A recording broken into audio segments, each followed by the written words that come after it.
So guys, meron silang the robot barista, no?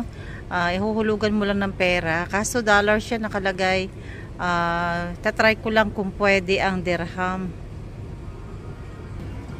So ayan ang pagpipilian.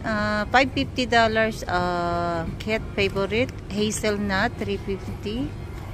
So itry natin ang hazelnut.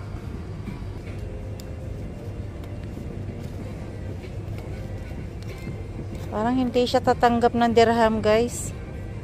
So hahanap tayo ng mapagpapalitan ng dollars. So ayan guys, nakapagpapalit tayo ng $6 Singapore dollars, ano?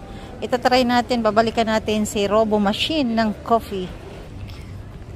So waiting pa rin tayo ng 1 hour. 1 hour left.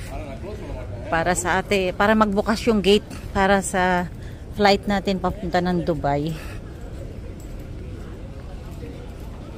Ayan, nandito lang tayo paikot-ikot sa loob ng airport. May gusto makipagkita sana sa atin. Hindi naman siya nagre-reply.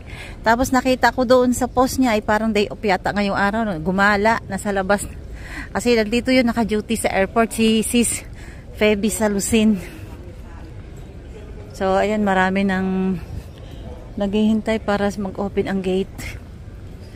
Balikan natin si Robo Barista. Ayun. Talagang social na lahat dito, no? Robot na yung gumagawa ng kape. Hindi na kailangan magbayad ng pasweldo ng tao.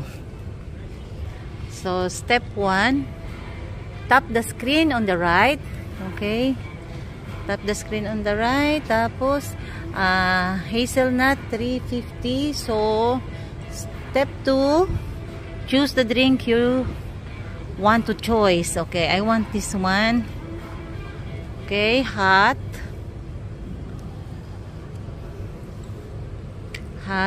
One. Then add to cart.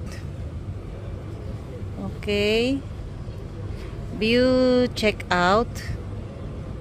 $3.50 checkout. Okay. Then payment.